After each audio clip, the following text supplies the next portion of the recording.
Toi, ta poltronnerie. Prends garde. Le seigneur commandeur voudrait-il venir souper avec moi? Ah, je ne voudrais pas en tenir pour 10 pistoles. Eh bien, monsieur? Allons, sortons d'ici. Ah, voilà de mes esprits forts qui ne veulent rien croire. Noir, lumière.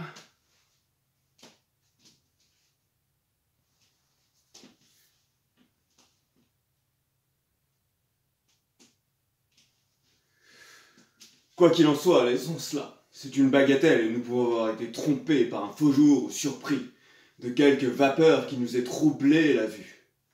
Eh monsieur, ne cherchez point à démentir ce que nous avons vu des yeux que voilà.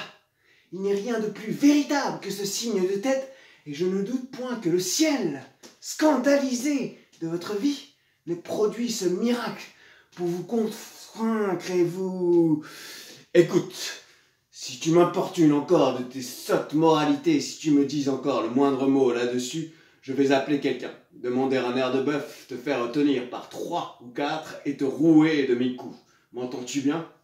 Ah, fort bien, monsieur, le mieux du monde. Vous vous expliquez clairement. C'est ce qu'il y a de bon en vous, que vous n'allez point chercher de détour. Vous dites les choses avec une netteté inoubliable, inexprimable, une netteté, ah là là, semblable au conte de fées, une netteté, ah là là, vous dites que vous allez me taper dessus avec une telle franchise, j'en suis ravi, monsieur. Allons, qu'on me fasse souper le plus tôt que l'on pourra. Une chaise, petit garçon. Monsieur, voilà monsieur votre père. Ah, me voici bien, il me fallait cette visite pour me faire enrager. Oui, je vois bien que je vous embarrasse et que vous vous passeriez fort aisément de ma venue. À dire vrai, nous nous incommodons étrangement l'un à l'autre. Et si vous êtes là de me voir, je suis bien là de vos déportements. Hélas, que nous savons peu ce que nous faisons quand nous ne laissons pas au ciel le soin des choses qu'il nous faut. Quand nous voulons être plus avisés que lui, et que nous venons à l'accommoder par nos souhaits aveugles et nos demandes inconsidérées. J'ai souhaité un fils, avec des ardeurs, sans pas non pareilles. Je l'ai demandé sans relâche, avec des transports incroyables. Et ce fils, que j'obtiens en fatiguant le ciel de vœux, est le chagrin et le supplice de cette vie même, dont je croyais qu'il devait être la joie et la consolation. De quel œil, à votre avis, pensez-vous que je puisse voir cet amas d'actions indignes, dont on a peine, aux yeux du monde, d'adoucir le mauvais visage, cette suite continuelle de méchantes affaires qui nous obligent à toute heure à lasser les bontés du souverain, et qui ont épuisé auprès de lui le mérite de mes services et le crédit de mes amis. Ah, quelle bassesse est la vôtre! Ne rougissez-vous point de mériter si peu votre naissance? Êtes-vous en droit, dites-moi, d'en tirer quelque vanité? Et qu'avez-vous fait dans le monde pour être gentilhomme? Croyez-vous qu'il suffise d'emporter le nom et les armes, et que ce nous soit une gloire d'être sortis d'un sang noble lorsque nous vivons en infâme? Non, non, la naissance n'est rien, ou la vertu n'est pas. Aussi, nous n'avons part à la gloire de nos ancêtres qu'autant que nous nous efforçons de leur ressembler. Et cet éclat de leurs actions qu'ils renversent sur nous nous impose un engagement de leur faire le même honneur, de suivre les pas qui nous tracent, et de ne point dégénérer de leur vertu, si nous voulons être estimés leurs véritables descendants. Ainsi, vous descendez en vain des aïeux dont vous êtes nés. Ils vous désavouent pour tout ce qu'ils ont fait d'illustre, et leur gloire est un flambeau qui éclaire aux yeux d'un chacun la honte de vos actions. Apprenez enfin qu'un gentilhomme qui vit mal est un monstre de la nature, que je regarde mieux, que je ferai plus d'état du fils d'un crocheteur qui serait honnête homme que du fils d'un monarque qui vivrait comme vous. Monsieur, si vous étiez assis, vous en seriez mieux pour parler. Non, insolent, je ne veux point m'asseoir ni parler davantage, et je vois bien que toutes mes paroles ne font rien sur ton âme. Mais sache, fils indigne, que la tendresse paternelle est poussée à bout par tes actions, que je saurais, plutôt que tu ne penses, mettre une borne à tes dérèglements, prévenir sur toi le courroux du ciel, et laver par ta punition la honte de t'avoir fait naître. Le père sort et Don Juan le maudit. Et mourrez le plus tôt que vous pourrez, hein. C'est le mieux que vous puissiez faire. Il faut que chacun ait son tour, et j'enrage de voir des pères qui vivent autant que leurs fils. Ah, monsieur, vous avez tort. J'ai tort. Ah, oui, monsieur, vous avez tort. Monsieur, vous avez... J'ai tort. Ah, oui, monsieur, vous avez tort d'avoir souffert ce qu'il vous a dit. Et vous le deviez mettre dehors par les oreilles. A-t-on jamais rien vu de plus impertinent? Un père venir faire des remontrances à son fils, lui dire de corriger ses actions, de mener une vie d'honnête homme, et cent autres sottises de pareille nature. Cela se peut-il souffrir à un homme comme vous, qui savez comme il faut vivre? Ah, j'admire votre patience, et si j'avais été en votre place, je l'aurais envoyé promener. Ah, complaisance maudite, à quoi me réduis-tu? Me fera-t-on souper bientôt? Monsieur, voici une dame voilée qui vient vous parler. Que pourrait-ce être? Il faut voir. Ne soyez point surpris, don Juan, de me voir à cette heure et dans cet équipage. C'est un motif pressant qui m'oblige à cette visite. Et ce que j'ai à vous dire ne veut point du tout de détournement. Je ne viens point ici pleine de ce courroux que j'ai tantôt fait éclater, et vous me voyez bien changé de tout ce que j'étais ce matin. Ce n'est plus cette Dame Elvire qui faisait des vœux contre vous, et dont l'âme irritée ne jetait que menaces, et ne respirait que vengeance. Le ciel a banni de mon cœur toutes ces indignes pensées que je sentais pour vous, tous ce transport tumultueux d'un attachement criminel, et il n'a lâché dans mon cœur qu'un amour détaché de tout, une passion toute sainte, une passion toute sainte.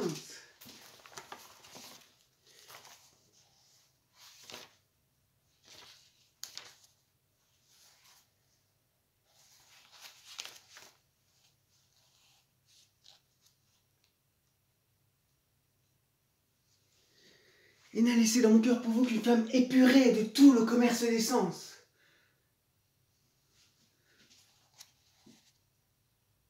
Une tendresse toute sainte, un amour détaché de tout, qui n'agit point pour soi et ne se met en peine que de votre intérêt.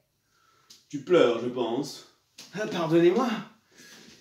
C'est ce parfait et pur amour qui me conduit ici pour votre bien, pour vous faire part d'un avis du ciel et tâcher de vous retirer du précipice où vous courez.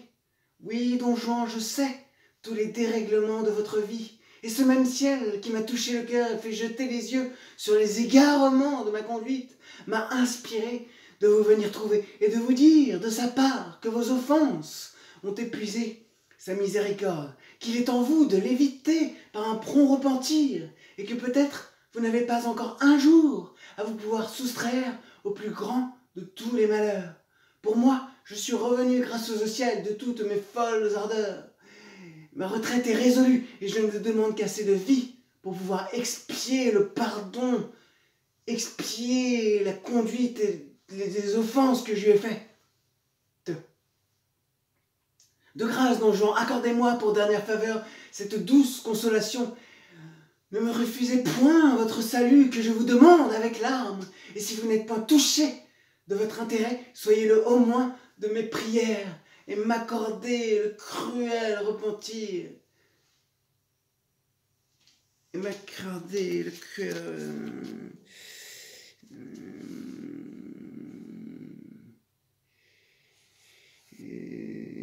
le cruel déplaisir de vous voir, le cruel, et sauvez-vous, je vous prie, du cruel déplaisir que vous verrez que si vous souffriez des supplices éternels.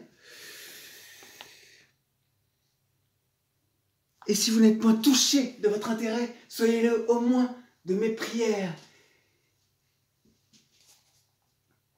Et m'épargnez le cruel déplaisir de vous voir condamné à des supplices éternels. Ah, cœur de tigre! Je m'en vais, don Juan, après ce discours. Et voilà tout ce que j'avais à vous dire. Madame, demeurez ici, on vous y logera le mieux que l'on pourra. Non, vous dis-je, ne faites point de sentiments pour me retenir. Madame, vous me ferez le plaisir de demeurer, je vous assure. Non, vous dis-je, ne perdons point de temps en discours superflus. Laissez-moi vite aller, ne faites aucune instance pour me retenir, et songez seulement à profiter de mon avis. D'un Elvire sort. Sganarelle, je vais me repentir devant mon père. Quoi, mon fils? Cela serait-il possible que la bonté du ciel eût exaucé mes vœux? Ce que vous me dites est-il bien vrai? Et puis-je prendre quelque assurance sur la nouveauté surprenante d'une telle conversion? Oui, vous me voyez revenu de toutes mes erreurs. Je ne suis plus le même d'hier au soir. Et le ciel, tout d'un coup, a fait en moi un changement qui va surprendre tout le monde. Il a touché mon âme et dessillé mes yeux. Et je regarde avec horreur le long aveuglement où j'ai été et les désordres criminels de la vie que j'ai menée. J'en repasse dans mon esprit toutes les abominations et m'étonne comme le ciel les a pu souffrir si longtemps. Je vois les grâces que sa bonté m'a faites en ne me punissant point de mes crimes, et je prétends en profiter comme je dois, réparer par là le scandale de mes actions passées, et m'efforcer d'en obtenir du ciel une pleine rémission. C'est à quoi je vais travailler, monsieur, et je vous prie de vouloir bien contribuer à ce dessein, et de m'aider vous-même à faire choix d'une personne qui me serve de guide, et sous la conduite de qui je puisse marcher sûrement. Ah, mon fils, que la bonté du ciel! Ah, mon fils! Oh, mon fils, que la bonté du ciel! Et que la tendresse d'un père est aisément rappelée. Je ne me souviens plus déjà de tous les déplaisirs que vous m'avez donnés. Et tout est effacé par les paroles que vous venez de me faire entendre. Je ne me sens pas, je l'avoue, je jette des larmes de joie. Tous mes vœux sont exaucés, et je n'ai plus rien désormais à demander au ciel. Genre pour moi, j'aurais tout de ce pas apporté l'heureuse nouvelle à votre mère, partager avec elle les doux transports du ravissement où je suis, du ravissement où je suis.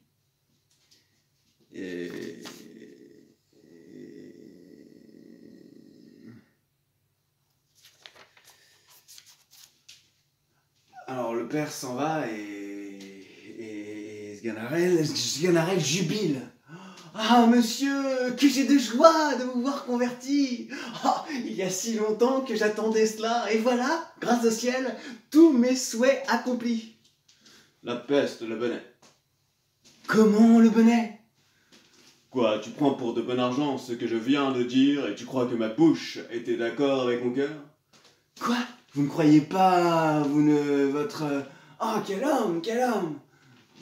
Non, non, je ne suis point changé, et mes sentiments sont toujours les mêmes. Vous ne vous rendez pas à la surprenante merveille de cette statue mouvante et parlante?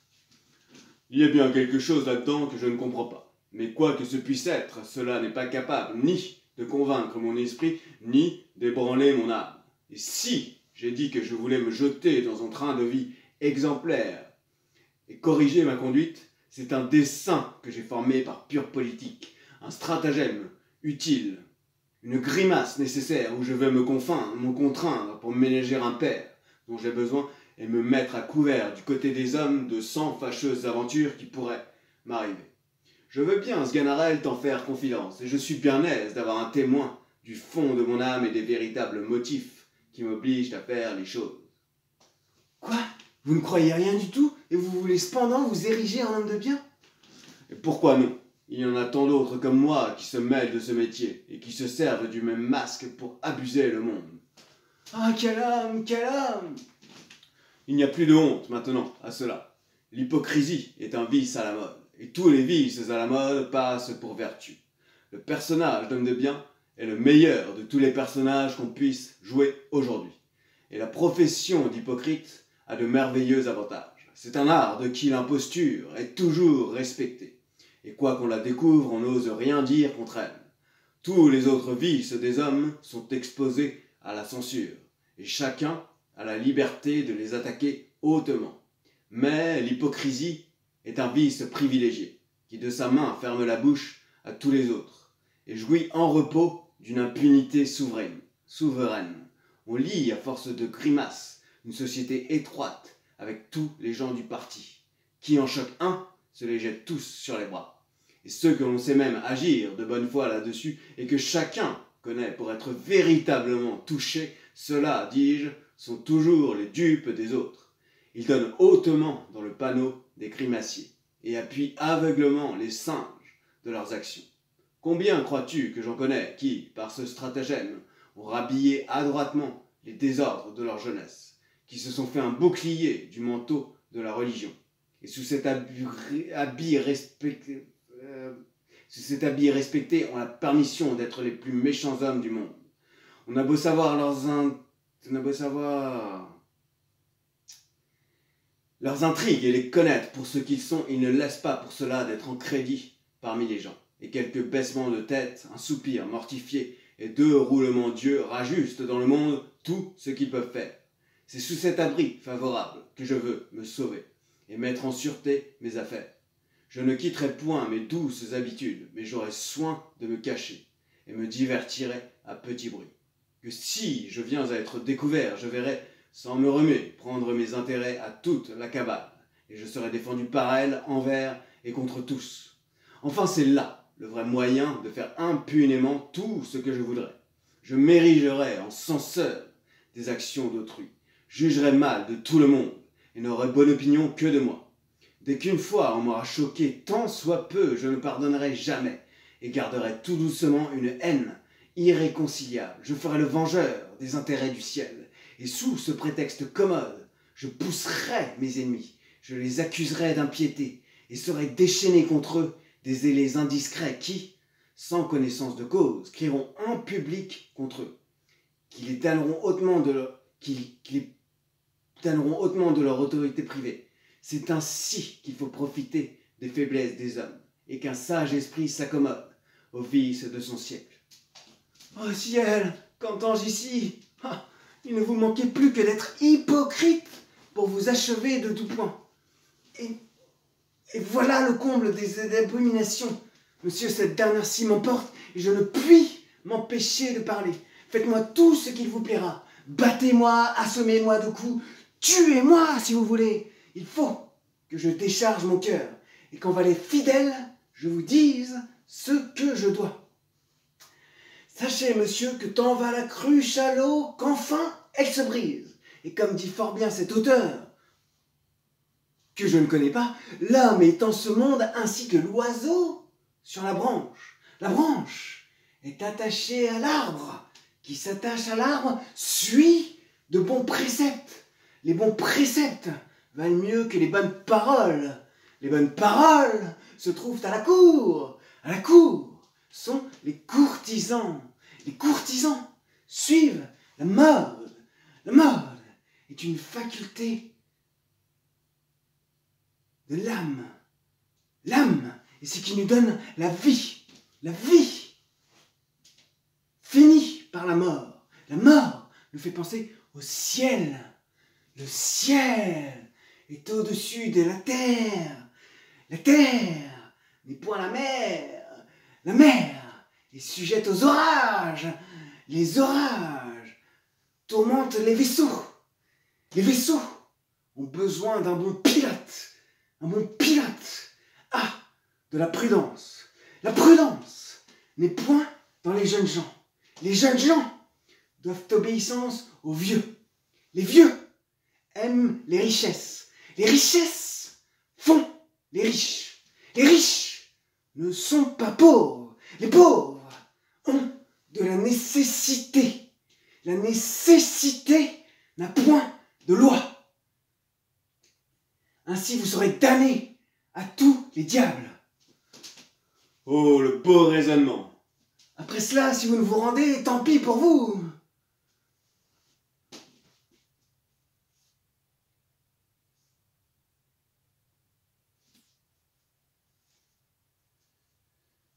Enfin, monsieur, pour finir, quel diable de style prenez-vous là? Ceci est bien pire que le reste, et je vous aimerais bien mieux encore comme vous étiez auparavant. J'espérais toujours de votre salut, mais c'est maintenant que j'en désespère, et je crois que le ciel, qui vous a souffert jusqu'à maintenant, ne pourra souffrir cette dernière horreur. Va, le ciel n'est pas si exact que tu penses. Et si toutes les fois que les hommes Ah, monsieur, là, le monsieur, le spectre, là, le monsieur, le fantôme, là, vous voyez le fantôme qui va, là, vous le voyez pas, monsieur? Ah non, si, monsieur, regardez, regardez, monsieur, là. Non, je ne veux pas regarder. Monsieur, le spectre, là. Ah, monsieur, le spectre. Ah. Oh, ah, que sens-je? Un feu invisible me brûle, je n'en puis plus, et tout mon corps devient un brasier ardent.